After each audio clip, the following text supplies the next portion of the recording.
Okay, today we're going to be doing brakes on the 2013 Prius. It's same brake system you'll find in many of the Toyotas. And what makes this car different is the rear rotor pistons need to be turned back in, and the front ones are just standard. They just push back in.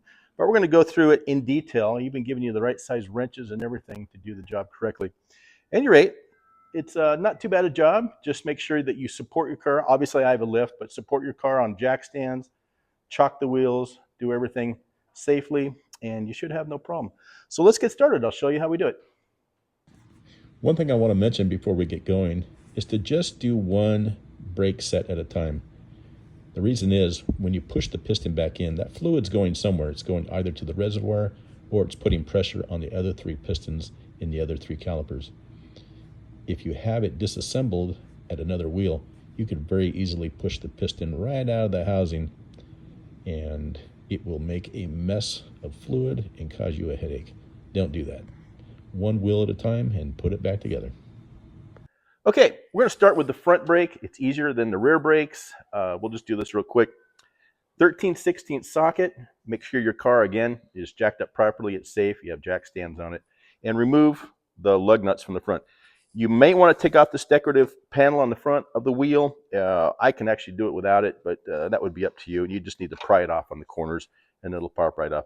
So I'm going to take this wheel off. But first, before we get started, remember we're going to squeeze the pistons back together. That's going to send brake fluid back up to the reservoir.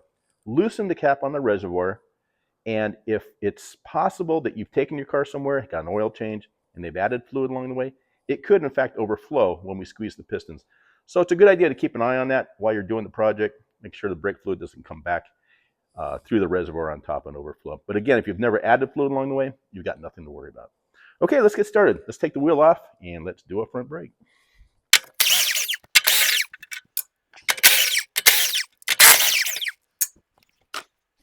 Wheels off. I'll take all the wheels off while we're at it, and we'll get right to the brake job. Let's do the front. Okay, just as a point of reference, this is your brake line. It's a metal line coming in from the piston. When you push on the brakes, you're pushing on a piston, which is sending fluid down through this rigid line into a flex line. Flex line because this wheel needs to turn right, left, and right, and it needs to flex when it does that.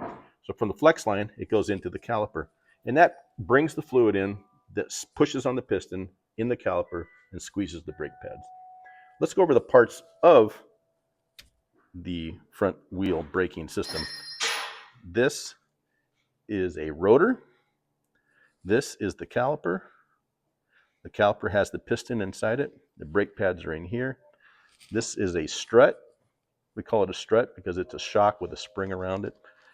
And that is the bulk of what's going on here that we need to talk about today. I would grab a ratchet. You could grab an open end or a box end wrench, 14 millimeter. We're going to need to take off 2 bolts at the back of the caliper to remove the caliper so that we can squeeze the pistons back in and put the new pads on. So I'll show you how to do that. Come on in and take a look. All right, we're going to remove this bolt, 14 millimeter, and down here, this 14 millimeter bolt. At that point, we'll be able to remove the caliper and squeeze the pistons back in, put in the new pads. All right, so counterclockwise, 14 millimeter, 2 bolts. Let's do it.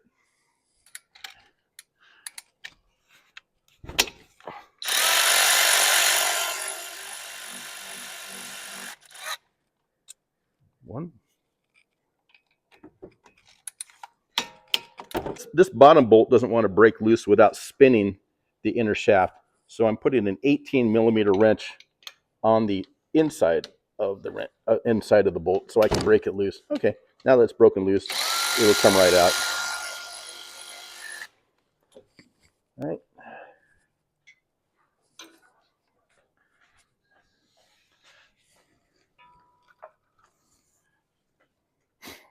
Okay, I'll pull the caliper off now. Just remove it. And you really don't want to hang it by the brake line. So I'm going to support it by putting a strap around it temporarily. You can just lay it above. You just don't want it to, put a lot of pressure on that brake line that you don't need to have. So I just have a quick strap on it, and that'll hold it firm while I do the rest of the work. So it's up out of the way. Okay, here's your brake pads. They'll slide right out. There is an inner and an outer. This is the outer pad. You'll notice there's no scraper on there to make noise when the brake pad gets low. These are down to the last 15% or so. So the inner pad, just slide it out. And it's got, well, this one doesn't have it, but normally it'll have a little piece of metal that will drag on the rotor and make a squealing noise as you get low. This one is really low, so it's time. You wait too long, you're going to harm the rotor, and you're going to have to replace the rotor. So never wait too long. The other thing I wanted to point out is that many auto parts stores have ceramic disc pads, which is what I recommend, and they're lifetime. So if you plan on keeping the car a while, go buy the ceramic lifetime warranty brake pads. I know O'Reilly is one of the carriers. I'm not sure about the others. And all you do is show up with your old brake pads, turn them in, and they'll give you a new set. So that's a great savings over the life of the car if you plan on keeping it. All right, so that's one set of brake pads. We're going to put some new ones back on there. All right, so we'll put a clip on both sides. We're going to match what was done on the old pads. This one matches up with that. Put the scraper on, and then this one, we're going to put it on down here. And we're going to clip it on. Oops, sorry, this direction. Because you want the metal to scrape when the pad gets low, it'll scrape on the rotor. All right, so we got our clips on there and we're ready to reinstall. All right, I like to push the caliper piston back in with these vice grips with the C vice grip, and they're cheap. You can get them at Harbor Freight or whatever. So what you're going to do is we want to put it inside the piston here and squeeze. We'll take it off now. And we want to get this piston all the way back flush with the body. So we're going to squeeze with these pliers. And the harder we squeeze, the more it'll move in. Okay, it's moved in a little bit. This is coming down. And we'll loosen it. And we'll make another push at it. Okay, the piston's coming down. And it's just about flush.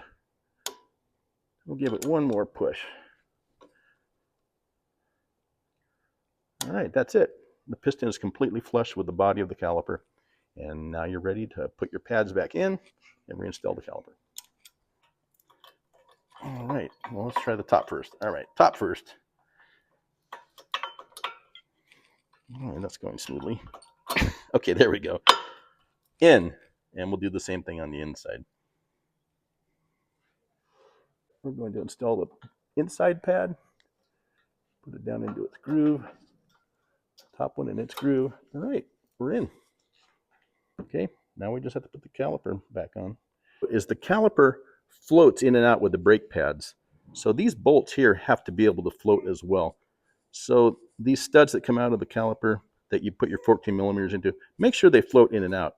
That one floats easily. This one, not so much. So we're just go ahead and we're going to pull that out. And we're going to put a little grease on it. Oh, okay, now it's moving fine. Just make sure those float. If not, pull them out, pass the rubber boot, put a little grease on them, put them back in. But if they don't float, you'll end up wearing your brake pads too much on one side than the other. Okay, check that. All right, we're going to slide the caliper back on. Push the pins that the 14 millimeter bolts go through, push them in so they don't get in your way. And then you should be able to slide your caliper right into position, which it is. Put in your 14 millimeter bolt. And put in the bottom one. And tighten them down. You want them significantly tight, but I would say somewhere around 20 foot-pounds. All right, so let me tighten those down. I'll use my electric ratchet and just give it a little extra at the end.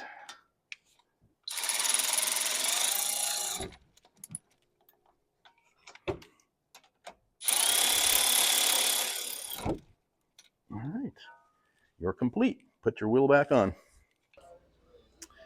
Okay, another thing I'd like to suggest is to put a little grease on all the lug nuts. You know, the brakes get hot, and sometimes, in rare cases, that can cause the lug nuts to weld themselves onto the studs. You don't want that to happen. This is a clip from another video I did for rear brakes, so don't be confused. But add a little grease, it never hurts. If you like this video, I'm willing to make more videos like it. Just hit the like button and subscribe, and I'll get busy. Thanks, everybody.